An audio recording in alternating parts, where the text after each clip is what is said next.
Hola, estimados estudiantes de filosofía. Para esta semana nos toca abordar la lectura de Rogelio Rovira, Las disciplinas filosóficas, que de alguna manera es una continuación temática de la que vimos la semana pasada de José Luis Pardo, en la cual yo les pedí que identificaran dos cosas: ¿quién es el filósofo?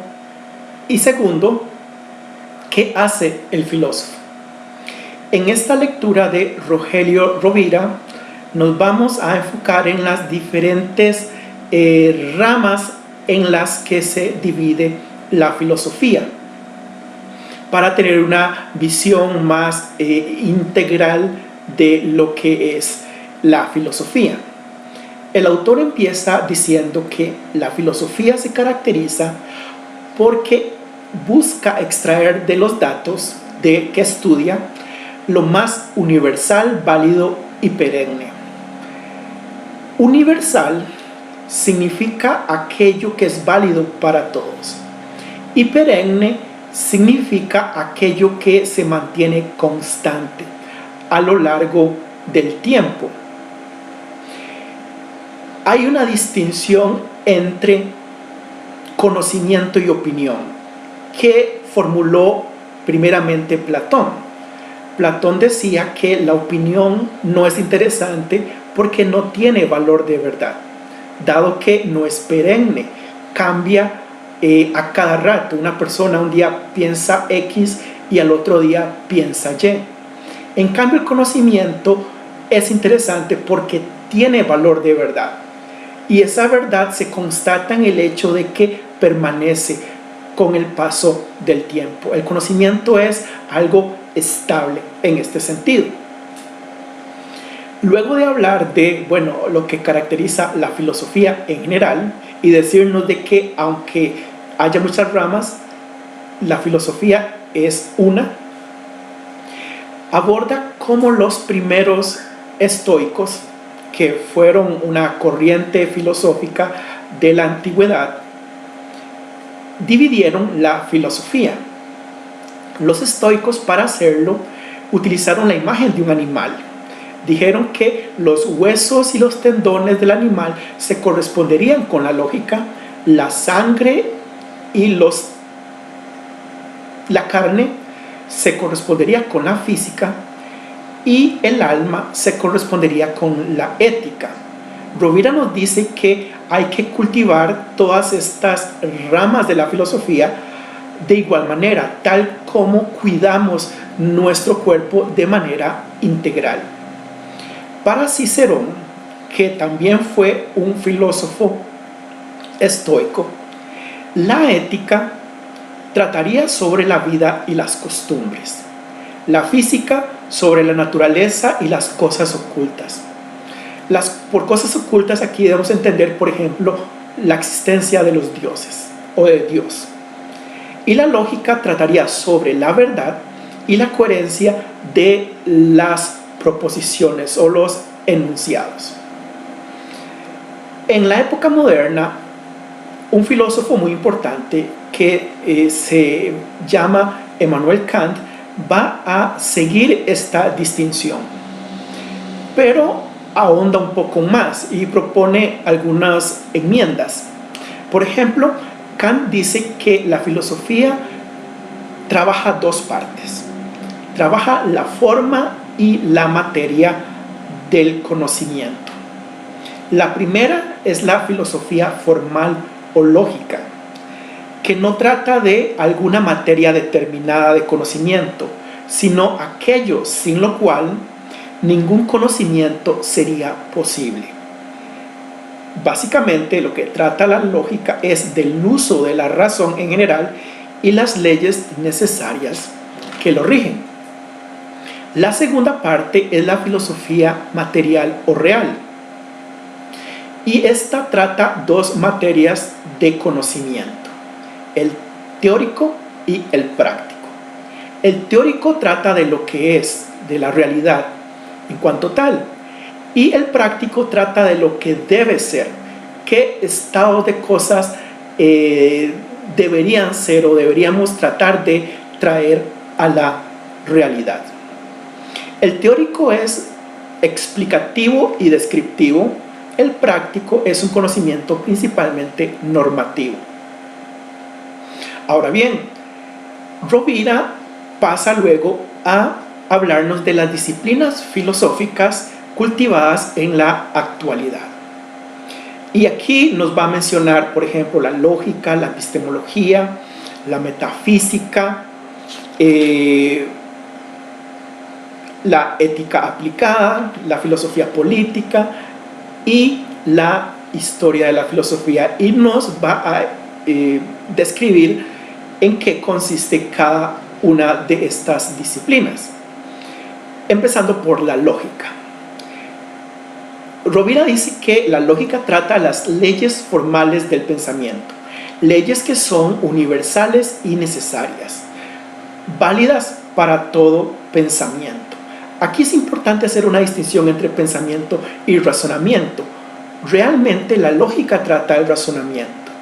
El razonamiento es una forma de pensamiento donde hay inferencias, donde se deducen conclusiones a partir de cierta información. El pensamiento es cualquier manifestación mental. Dentro de esas manifestaciones está el razonamiento, obviamente. En la actualidad se suele utilizar el método matemático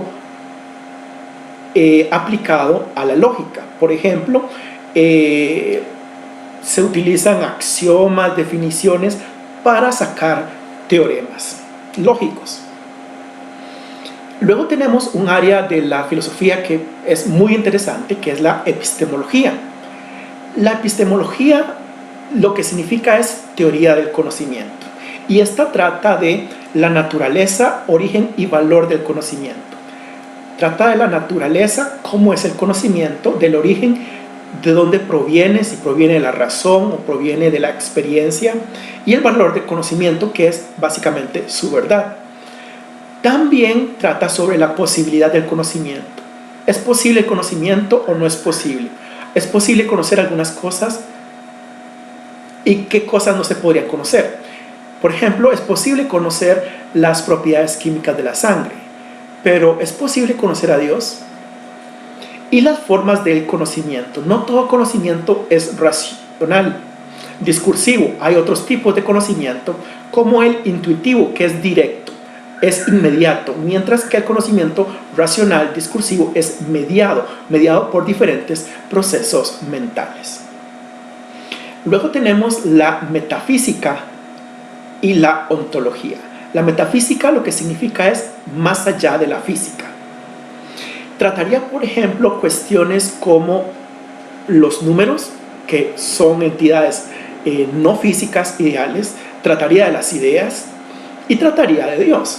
La teoría del ente u ontología lo que trataría es de lo que tienen en común todos los entes, desde Dios hasta los números, los árboles, las plantas, nosotros.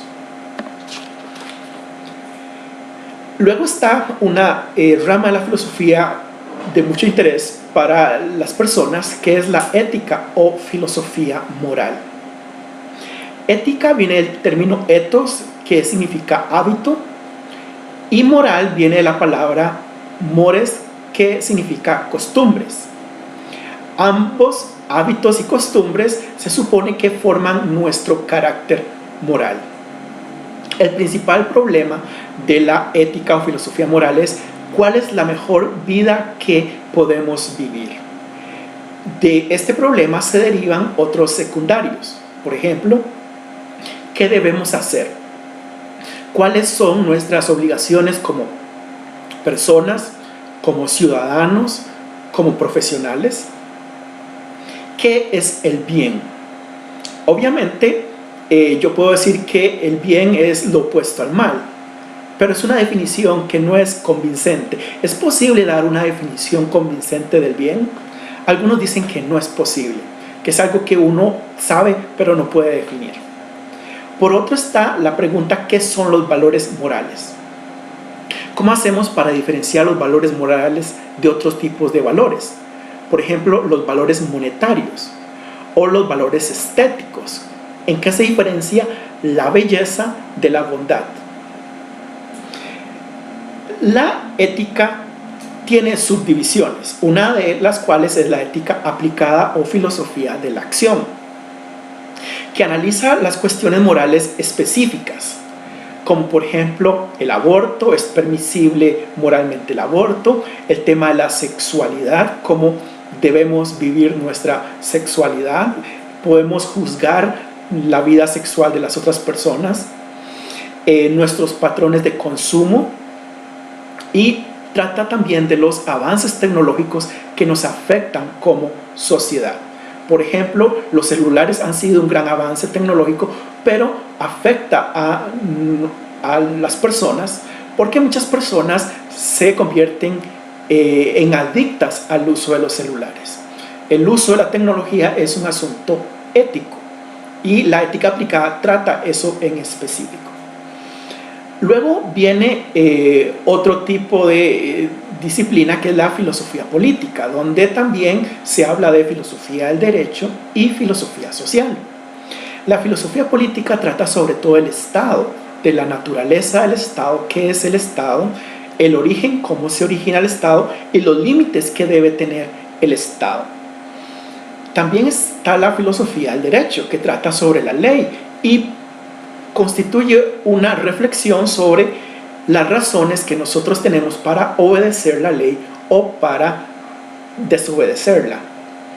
Y tenemos también la filosofía social, que trata de la vida en sociedad. Específicamente puede trabajar los estilos de vida, hacer un análisis de los estilos de vida. ¿Son nuestros estilos de vida tóxicos o no tóxicos? ¿Consumimos demasiado de tal manera que afectamos de manera desmedida el medio ambiente? Nuestros estilos de vida afectan a otras personas, a los animales, etc. Las relaciones de él también trata de individuo y sociedad, cómo la sociedad tiene influencia sobre el individuo. Por último, Rovira nos habla de la historia de la filosofía, que trataría del desarrollo, temas y las características del pensamiento filosófico.